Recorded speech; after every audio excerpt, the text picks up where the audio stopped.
안녕하세요. 박미수 원장입니다. 항상 구독해 주시고 좋아요를 눌러주셔서 진심으로 감사드립니다. 오늘은 나를 우울하고 힘들게 하는 프랑켄슈타인 장의 원인이 소장일 때 나타나는 증상을 잘 알게 되면 슈퍼장으로 바꾸는 첫걸음 뗄 수 있다, 이런 부분을 말씀을 드리겠습니다. 제가 워낙 이제 마이크로바이옴에 대해서 강조를 많이 하기 때문에 우리 구독자분들도 잘 알고 계실 거고, 실제로 저희 병원에 오는 많은 환자분들에게 마이크로바이옴을 변화시키고 재건시키는 그런 치료를 통해서 굉장히 우수한 여러 가지 결과들을 거두고 있는데, 그 중에서도 가장 이렇게 드라마틱하게 나타나는 부분 중에 하나가 활력과 정서적인 부분입니다. 사실 그래서 약간 불안하고 우울증이 있었던 그런 분들이 굉장히 어떤 삶의 질이 좋아지는 정서적인 어떤 개선도가 나타나는 것을 볼 수가 있는데요. 사실 이제 장의 어떤 기능성이 굉장히 떨어지고 마이크로바이옴의 균형이 떨어졌을 때 나타나는 가장 대표적인 증상 중에 하나가 불안, 우울, 짜증, 화, 분노, 그리고 무기력, 브레인 포거 등의 그런 어떤 에너지적이고 어떤 정서적인 부분이었거든요. 근데 이 부분에 조금 더 제가 더 집중해서 이렇게 연구를 하다 보니까 대장의 마이크로바이옴 못지않게 이 부분에 굉장히 많이 영향을 주는 게 바로 소장이라는 어떤 것들을 알게 되었습니다. 그래서 이 책 저 책을 보다가 보니까 최근에 이제 제가 본 책이 이 책입니다. 내 장은 왜 우울할까? 장내 미생물은 어떻게 몸을 그리고 마음을 바꾸는가? 그리고 슈퍼 것이라는 그런 개념으로 외국에서 이제 저자가 이제 서신 책인데, 이 책을 보면서 재밌는 여러 가지 부분들을 좀 발견할 수가 있습니다. 나를 우울하고 힘들게 만드는 그런 어떤 장, 그걸 이제 프랑켄슈타인 장이라고 그러거든요. 프랑켄슈타인은 어떻게 보면 소외받고 배척받고 굉장히 우울함의 이제 표상이죠. 우리 장이 감정을 가지고 있다는 것입니다. 장의 감정이 우울해지면 우리도 그 부분에 일정 정도 영향을 받을 수밖에 없다는 거죠. 다시 말해서 우울도가 높으신 분들, 불안도가 높으신 분들이 장의 어떤 우울도, 불안도를 낮추는, 즉 마이크로바이옴의 이제 황금 비율을 점점 더 가깝게 가는 부분들을 하게 되면 우울증이나 불안도를 고치는 데 있어서 상당한 조력자를 얻을 수가 있다는 것입니다.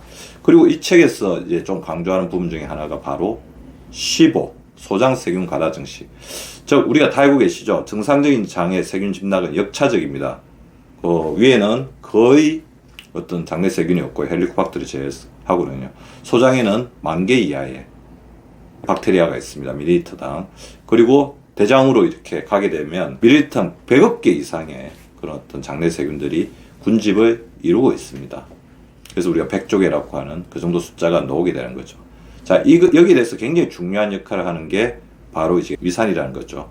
위산의 분비가 이렇게 영향을 미치면서, 그리고 소장에는 극소수의 유익균들만 있어야 되고, 그 다음에 대장으로 갔을 때 풍부한 장내 세균의 밸런스를 얻어야 되는데, 의도치 않게 소장 쪽에 세균이 가다 증식하게 되면 이 소장에 가다 증식하는 세균들은 가스를 많이 만드는 특성을 가지고 있습니다. 이 가스들 자체가 독소로서 작용을 해서 소장의 운동성을 굉장히 저해하거든요. 그리고 소장의 신경세포들, 운동신경세포들을 이렇게 망가뜨리게 됩니다. 가스가 나오고 소장의 신경세포들을 망가뜨리게 되니까 소화불량, 복통, 변비와 설사, 이런 부분들을 이렇게 야기하게 되는 거죠. 그리고 음식을 먹었을 때 복부 팽만감이 굉장히 심하게 되는 겁니다. 그러다 보니까 음식 감염증이 생기죠. 콩이나 뿌리채소 같은 프리바이오틱스 섬유술 함유 식품 먹으면 속이 편안해져야 되는데, 오히려 이제 그런 부분들에 의해서 배에 가스가 차고 팽만감이 되면서 설사가 나는 겁니다. 소화장애나 특히 지방 흡수 장애 같은 증상들을 야기할 수가 있고요. 배변을 할 때 기름 방울이 섞여 나오거나 변기와 물의 접촉변에 기름이 끼어있는 그런 증상들도 나타낼 수 있습니다.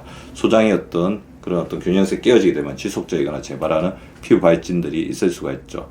이 책에서는 어떤 사람들이 그 시보에 잘 위안되는가, 시보에 누가 걸리기 쉬운가, 면역이 약하거나 정상적인 위산 분비를 억제하는 사람들이라고 이야기를 하고 있습니다. 위산 억제제와 진통, 항염증제를 많이 드시는 분들, 위산이 부족하신 분들, 만성 위축성 위염, 헬리코박터 감염 있으신 분들 이럴 수 있죠. 갑상선 기능 저하증이 있거나 비만, 당뇨, 가민 대장 증후군, 염증성 장질환, 지방간, 자가 면역 질환, 그 피부 발전에 자주 앓는 사람들이 이런 어떤 15에 걸릴 확률이 굉장히 높다는 거죠. 그렇다면 이거를 이제 우리가 슈퍼장으로 바꿔야 되는데요. 슈퍼장으로 바꾼 데 있어서 가장 중요하게 말씀드린 제가 5R을 항상 말씀을 드리고 있는데요. 이 책에서 재밌는 그런 부분들을 조금 이야기하고 있습니다. 이 책에서는 우리가 소장에 지원군을 보내줘야 된다.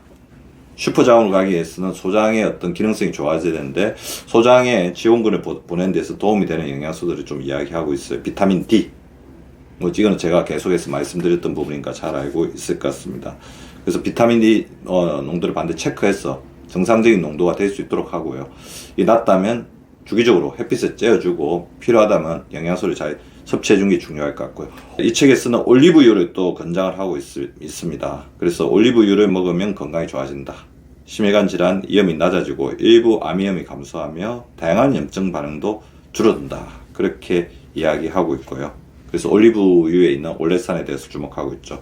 그리고 불포화 지방산의 또 가장 중요한 요소인 오메가3 지방산도 권유를 하고 있습니다. 특히 오메가3 지방산은 장내 세균이 생산한 유독한 APS, 리포다당류를 무력화하는 장내 알칼리 인산 분해 요소의 발현을 늘리는 효과가 있습니다. 그 다음에 아이오딘, 그리고 플라보노이드와 폴리페놀, 항산화 영양소죠.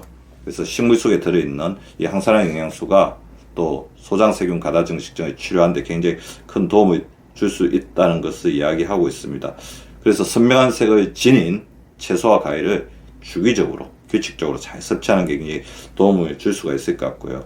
오레가노, 정량, 로즈메리, 생강, 계피, 박하, 크민 같은 허브와 향신료 역시 폴리페놀을 함유해서 락토바실러스와 비피더박테리움 등의 정식을 촉진한다. 이렇게 이야기하고 있고요. 캡사이신도 도움이 된다고 이야기를 하고 있는데요. 이 캡사이신 같은 경우에는 우리가 매운 성격을 가지고 있죠. 근데 이게 들어가게 되면 소장세균 가다증을 일으키는 세균종을 감소시키고 그 다음에 일부 장점막의 문지기 역할을 하는 종의 정식을 촉진하고 또 식욕을 억제하는 그런 효과를 거둘 수 있다. 그렇게 이야기를 하고 있고요.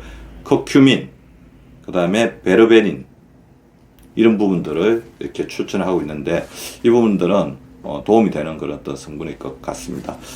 그래서 저는 이제 그렇게 생각을 합니다. 생활 속에서 유익균을 늘릴 수 있는 다양한 식이섬유들을 풍부하게 섭취하면서 자기에게 맞는 유산균을 찾아가는 노력을 하는 게 굉장히 중요할 것 같습니다. 나를 우울하게 만들고 그 자체로 감정을 가지고 있으면서 후생 유전학적으로 나의 어떤 몸과 마음을 지배하는 마이크로바이옴을 좋게 긍정적인 방향으로 재구성하게 되면 삶의 질도 굉장히 높아질 수 있다는 것이 저의 생각입니다. 우리 구독자분들의 유쾌하고 건강한 슈퍼장을 응원하면서 오늘의 강의를 마치도록 하겠습니다. 시청해 주셔서 감사드립니다.